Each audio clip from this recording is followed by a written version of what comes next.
Hello students, आज इस video में हम बात करेंगे बची हुई दो अवस्थाओं एक्टिवेशन ऑफ ओवम यानी अंडाणु के सक्रियण और फ्यूज़न ऑफ गैमेटिक प्रोन्यूक्लियाई या युग्मकों के प्राक केंद्रकों के संगलन के बारे में और इसके अतिरिक्त सिग्निफिकेंस ऑफ फर्टिलाइजेशन के बारे में। सबसे पहले हम बात करते हैं एक्टिवेशन ऑफ ओवम के बारे में। जैसे ही स्पर्म की एक्रोसोमल ट्यूब्यूल ओवम की प्लाज्मा मेम्ब्रेन को टच करती है, वैसे ही दोनों मेम्ब्रेन्स आपस में फ्यूज़ हो जाती हैं और एक कॉमन मेम्ब्रेन बना लेती हैं। इस तरह दोनों गैमीट्स की मेम्ब्रेन्स मिलकर जाइगोट सेल का फॉर्मेशन करती हैं। इस समय ओवम में कुछ चेंजेस आते हैं जिन्हें जॉइंटली यानी संयुक्त रूप से एक्टिवेशन ऑफ ओवम कहा जाता है। इसमें कई सारी घटनाएं होती हैं जिनमें सबसे पहली है कलर में चेंज। स्पर्म जैसे ही ओवम के कांटेक्ट में आता है, वैसे जो फैट वहाँ स्टोर्ड है वो इक्वली डिस्ट्रीब्यूट हो जाता है। इसकी वजह से एग्स का कलर पीला हो जाता है।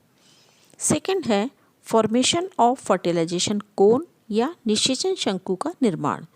जैसे ही स्पर्म की एक्रोसोमल ट्यूब्यूल और ओवा की प्लाज्मा मेम्ब्रेन का फ्यूज़न होता है, वैसे ही इनके कांटेक्ट के स्थान पर ओवम का साइटोप्लाज्म फूलकर एक कोनिकल स्ट्रक्चर का फॉर्मेशन करता है, जिसे फर्टिलाइजेशन कोन कहा जाता है। जनरली तो ये कोनिकल ही होता है, परंतु कभी कभी ऐसा भी होता है कि इसमें कुछ स्यूडोपोडियल प्रोसेसेस निकल आते हैं। ये फर्टिलाइजेशन कोन धीरे धीरे शुक्राणु को या स्पर्म को अपने अंदर एब्जॉर्ब कर लेता है और उसके बाद ये कोन डिसअपियर हो जाता है। इस क्रिया में एक्रोसोमल ग्रैन्यूल कभी भी ओवम में एंटर नहीं करती।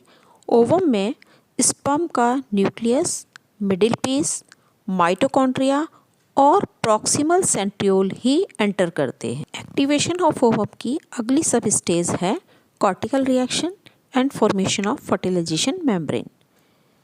फर्टिलाइजेशन कोन फॉर्मेशन के तुरंत बाद ओवम के साइटोप्लाज्म के कॉर्टेक्स में कुछ फिजियोकेमिक केमिकल रिएक्शन शुरू हो जाती हैं, जिन्हें कॉर्टिकल रिएक्शंस कहा जाता है।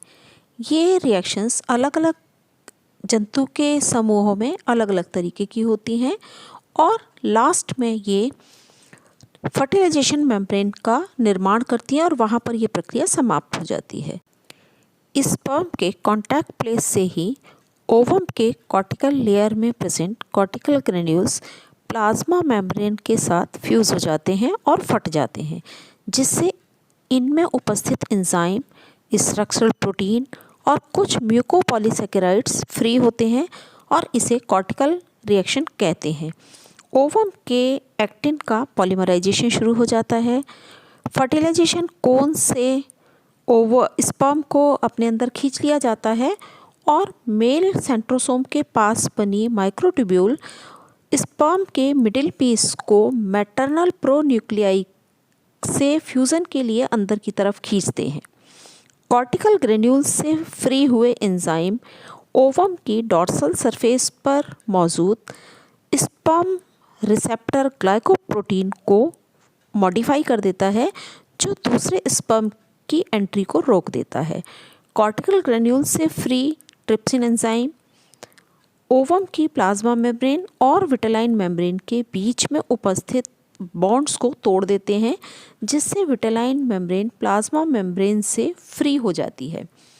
कॉर्टिकल ग्रेन्यूल से फ्री हुए म्यूकोपॉलीसेकेराइड्स पानी के ऑस्मोसिस को भी प्रेरित करता है, जिससे प्लाज्मा मेम्ब्रेन विटेलाइन मेम्ब्रेन से ऊपर उठ जाती है और दोनों के बीच में एक चौड़ा खाली स्थान विकसित हो जाता है, जिसे पेरीविटेलाइन स्पेस कहते हैं।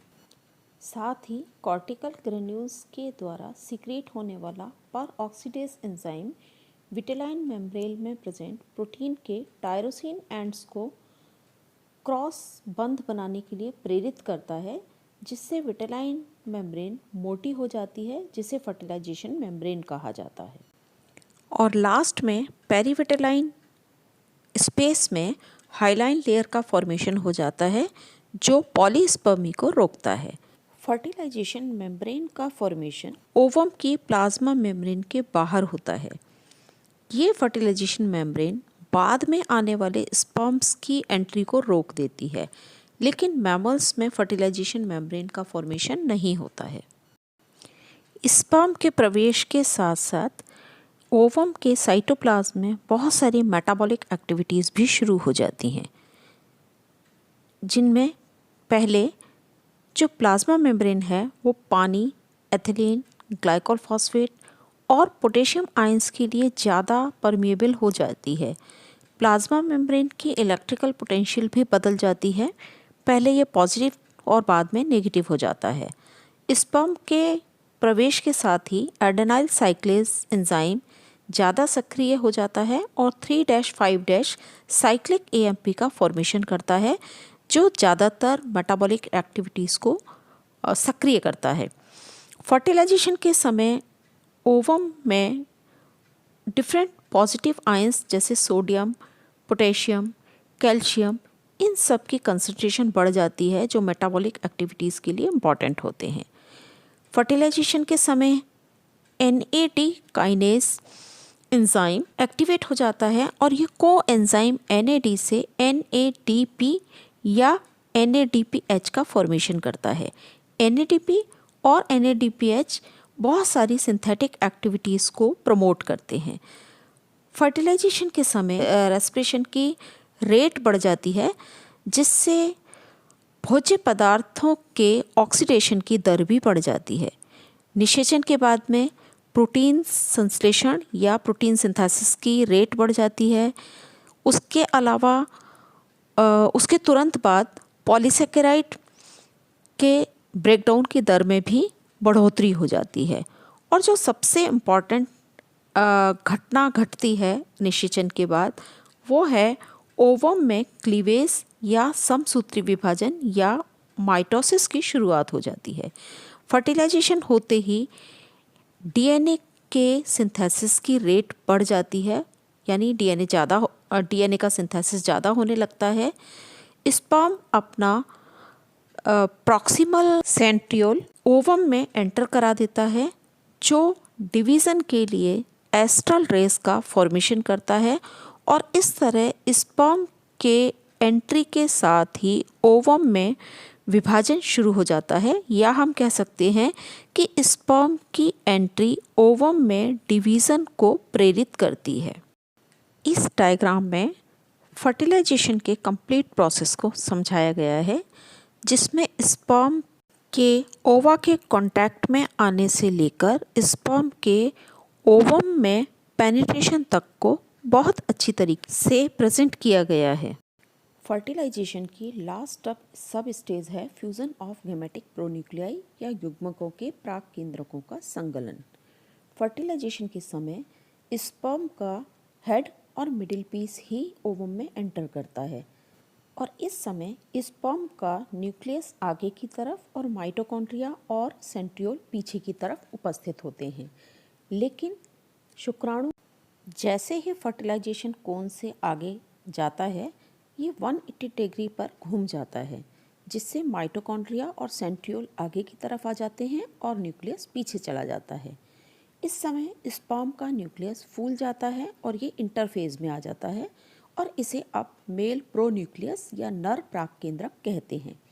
ये मेल प्रोन्यूक्लियस अब फ्यूज़न वाली जगह पर चलता है या वहाँ जाता है और इस पाथ को पेनिट्रेशन पाथ कहते हैं। न्यूक्लियस की तरह ही ओवम के न्यूक्लियस में भी कुछ चेंजेस आ जाते हैं। वहाँ सेकंड मियोटिक डिवीज़न पूरा हो जाता है और उसके बाद न्यूक्लियस ओवम की सरफेस पर आकर बहुत सारे वेसाइकल्स का फॉर्मेशन करता है, जिन्हें कैरियोमियर्स कहते हैं। ये कैरियोमियर्स आपस में फ्यूज़ होकर फीमेल प्रोन्यूक्लियाई का निर्माण करते हैं, यानी मादा प्राक केंद्रक का निर्माण करते हैं, जो बड़ा हो जाता है और आयतन में भी बड़ा हो जाता है और ये भी संकलन स्थल की ओर गमन करने लगता है। फ्यूज़न की जगह पर मेल और फीमेल दोनों प्रोन्यूक्लियाई पहुंचकर फ्यूज़ हो जाते हैं और एक जाइगोटिक न्यूक्लियस का फॉर्मेशन करते हैं। इस प्रक्रिया को उभय मिश्रण या एम्फीमिक्सिस कहा जाता है। इस तरह फर्टिलाइजेशन का प्रोसेस पूरा हो जाता है और उसके रिजल्ट में एक डिप्लॉयड जाइगोट का फॉर्मेशन होता है। फर्टिलाइजेशन 100% इफ़ेक्टिव प्रोसेस है। इसमें जनरली कोई एरर नहीं होती है, लेकिन बहुत अलग स्थितियों में या बहुत रेयर कंडीशंस में इसमें एरर होने की संभावना होती है, लेकिन उस स्थिति में डेवलपमेंट आगे नहीं बढ़ता और जाइगोट की डेथ हो जाती है। लेकिन एक्सपेरिमेंट्स के द्वारा इनमें कुछ एरर्स पैदा की जा सकती हैं, जो इस प्रकार हैं। पहली है पॉलीस्पर्मी। जनरली फर्टिलाइजेशन की प्रोसेस में एक ही स्पर्म ओवम में एंटर करता है, लेकिन अगर एक से अधिक स्पर्म ओवा में प्रवेश कर जाएं और उसके साथ साथ ये फीमेल प्रोन्यूक्लियाई के साथ फ्यूज़ हो जाएं, तो इस प्रक्रिया को पॉलीस्पर्मी या बहुशुक्राणुता कहते हैं। हालांकि नेचुरली ऐसा नहीं होता, क्योंकि ऐसी स्थिति में जाइगोट आगे डिवाइड नहीं करता है। दूसरा है पॉलीगाइनी। जब एक से अधिक फीमेल प्रोन्यूक्लियाई एक मेल प्रोन्यूक्लियाई के साथ फ्यूज़ हो जाएं, तो इसे पॉलीगाइनी कहते हैं, लेकिन फिर ये नेचर में पॉसिबल नहीं है, केवल एक्सपेरिमेंटल प्रैक्टिसेस में ये ऐसा हो सकता है। तीसरा है गाइनोजीनोट। जब दो फीमेल प्रोन्यूक्लियाई फ्यूज़ हो जाएं और भ्रूण का निर्माण करें, तो इसको गाइनोजीनोट कहा जाता है। ये प्रक्रिया भी नेचुरली नहीं होती है, केवल आर्टिफिशियली ऐसा पॉसिबल है, और इसमें सेकंड पोलर बॉडी को अलग होने से रोक दिया जाता है और ओवम में आर्टिफिशियल एक्टिवेशन किया जाता है। एंड्रोजिनोट। जब दो पैटर्नल यानी दो शुक्राणुओं के प्रोन्यूक्लियाई आपस में फ्यूज़ हो जाएं और भ्रूण का निर्माण करें, तो ये प्रक्रिया एंड्रोजिनोट कहलाती है, लेकिन नेचुरली ये भी नहीं होता है। और लास्ट है पार्थिनोजेनेसिस या अनिषेक जनन। इसमें स्पर्म द्वारा ओवम का एक्टिवेशन किए बिना भ्रूण का निर्माण होता है। इस प्रकार का भ्रूण या तो अगुणित होता है या फिर दो फीमेल प्रोन्यूक्लियाई के फ्यूजन से ये डिप्लॉयड होता है। प्रकृति में कुछ ऐसे एनिमल्स हैं जिनमें अनिषेक जनन द्वारा प्रजनन होता है, यानी अनिषेक जनन उनमें प्रजनन का एक तरीका है। और अब हम बात करते हैं सिग्निफिकेंस ऑफ फर्टिलाइजेशन के बारे में। फर्टिलाइजेशन के समय अगुणित गैमेट्स के प्रोन्यूक्लियाई का फ्यूजन होता है। इससे जाइगोट में गुणसूत्रों की संख्या द्विगुणित या डिप्लॉयड हो जाती है और इस प्रकार एक जाति विशेष के गुणसूत्रों की सामान्य स्थिति को सुनिश्चित किया जाता है। सेकेंड, निषेचन के फलस्वरूप पैटर्नल और मैटरनल यानी माता और पिता दोनों के गुणसूत्रों के संयोजन से जाइगोट का फॉर्मेशन होता है। यहाँ जीन्स के नए नए कॉम्बिनेशंस बनते हैं, जिससे संतति में वेरिएशंस पैदा होते हैं। ओवम में स्पर्म की एंट्री एग के डेवलपमेंट को और क्लीवेज को इंड्यूस करती है या प्रेरित करती है। स्पर्म में लिंग क्रोमोसोम या सेक्स क्रोमोसोम्स के कारण लिंग का निर्धारण होता है। शुक्राणु का प्रवेश फर्टिलाइजेशन मेम्ब्रेन के फॉर्मेशन को प्रेरित करता है, जो अन्य शुक्राणुओं के प्रवेश को रोकता है, यानी पॉलीस्पर्मी को रोक देता है। स्पर्म की एंट्री क्लीवेज के प्लान को निर्धारित करती है, यानी क्लीवेज किस तरीके से होगा इस चीज़ का डिसीजन भी स्पर्म के प्रवेश के स्थान द्वारा तय किया जाता है। स्पर्म की एंट्री मेटाबॉलिक एक्टिविटीज़ को प्रेरित करती है और डेवलपमेंटल प्रोसेसेस को शुरू करती है।